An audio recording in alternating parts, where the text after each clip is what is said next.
Hi friends, welcome to Shifani vlogs. இது சனிக்கிழமை morning. இன்றைக்கி மூத்தவனுக்கு ஸ்கூல் உண்டு. அவனை ஸ்கூலுக்கு அனுப்பிட்டு வீட்டில் உள்ள எல்லா வேலையும் முடிச்சுட்டு தான் ரிலாக்ஸாக உட்காந்து தேயிலை குடிச்சிட்ருக்கேன். என்னோட மார்னிங் வந்து ரொம்பவே பரபரப்பாக தான் இருக்கும். ஆனால் நான் எழும்புறது 7 மணிக்கு தான் எழும்புவேன். அப்படி 7 மணிக்கு எழுந்துச்சு என்னென்ன வேலைலாம் ஃபினிஷ் பண்ணியிருக்கேன் அப்படின்றத பார்க்கலாமா? ஃபுல்லாகவே கிச்சனை க்ளீன் பண்ணி முடிச்சிட்டேன். எனக்காக தேயிலை போட்டு வச்சுருக்கேன். தேயிலையை சூடு பண்ணி தான் கொஞ்சம் நேரத்துக்கு முன்னாடி குடிச்சிட்டு இருந்ததை பார்த்தீங்க வீடியோட ஸ்டார்டிங்கில். அப்புறமா சட்னி சாம்பார் வந்து நேற்று வச்சது இருந்துச்சு. மேலே இருக்கிறது சாம்பார், அப்புறமா சட்னி, அப்புறம் இருக்கிறது வந்து பால். பால் வந்து குட்டி பையனுக்கு இன்னைக்கு காலையில் காய்ச்சது. சட்னி சாம்பார் நேற்று இருந்ததை சூடு பண்ணி காலையில் சமாளிச்சாச்சு. காலையில் வந்து டிஃபனுக்கு அடை தோசை தான் செஞ்சுருந்தேன். மூத்தவன் வந்து சாப்பிட்டுட்டு போயிட்டான். இது வந்து எனக்கும் பாப்பாக்கும் குட்டி பையனுக்கும் இருக்குது. வீட்டில் எங்கே பார்த்தாலும் எறும்புங்க. ஒரு சின்ன பொருள் வைக்க முடியல. எறும்பை கண்ட்ரோல் பண்ணுறதுக்கு ஏதாவது ஐடியா இருந்தால் எனக்கு கமெண்ட் பண்ணுங்கள், நான் தெரிஞ்சுக்கிறேன். அப்புறமா நேற்று வச்ச ரசமும் அப்படியே இருந்துச்சு. நேற்று ரசமும் ப்ரான் ரோஸ்ட்டும் பண்ணியிருந்தேன். ப்ரான் ரோஸ்ட் காலி ஆயிடுச்சு, ரசம் அப்படியே இருந்துச்சு. சரி, சாப்பாடு மட்டும் செஞ்சுக்கலாம் அப்படின்னு சாப்பாடு மட்டும் தான் செஞ்சுருக்கேன். இனிமேல் மத்தியானம் சாப்பிடும்போது முட்டையை பொரித்து அட்ஜஸ்ட் பண்ணிக்கணும். நேற்று வந்து அரிசி ஊற போட்டிருந்தேன், அதை காலையிலே அரைச்சி எடுத்து வச்சுட்டேன். இது வந்து கொளியல் அரிசியில் இட்லிக்கு போட்டிருந்தேன், அதை தான் அரைச்சி எடுத்து வச்சுருக்கேன். பாப்பா வந்து இப்போ தான் தூங்கி முழிச்சு வந்து சோஃபாவில் நெளிச்சிக்கிட்டு இருக்கா.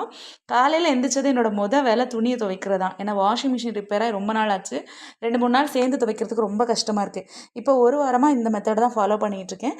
இது வந்து எனக்கு ரொம்பவே ஈஸியாக இருக்குது. கம்மியான துணி சீக்கிரமாக துவைச்சிடலாம் அப்படின்ற மாதிரி இருக்குது. பையனுக்கு வந்து மஞ்சள் மாதிரி கிண்டி முட்டையை பொரித்து கொடுத்து அனுப்பிட்டேன். Hi friends, welcome to Shifani vlogs. இது சனிக்கிழமை மார்னிங். இன்றைக்கி மூத்தவனுக்கு ஸ்கூல் உண்டு. அவனை ஸ்கூலுக்கு அனுப்பிட்டு வீட்டில் உள்ள எல்லா வேலையும் முடிச்சுட்டு தான் ரிலாக்ஸாக உட்காந்து தேயிலை குடிச்சிட்ருக்கேன். என்னோடய மார்னிங் வந்து ரொம்பவே பரபரப்பாக தான் இருக்கும். ஆனால் நான் எழும்புறது 7 மணிக்கு தான் எழும்புவேன். அப்படி 7 மணிக்கு எழுந்துச்சு என்னென்ன வேலைலாம் ஃபினிஷ் பண்ணியிருக்கேன் அப்படின்றத பார்க்கலாமா?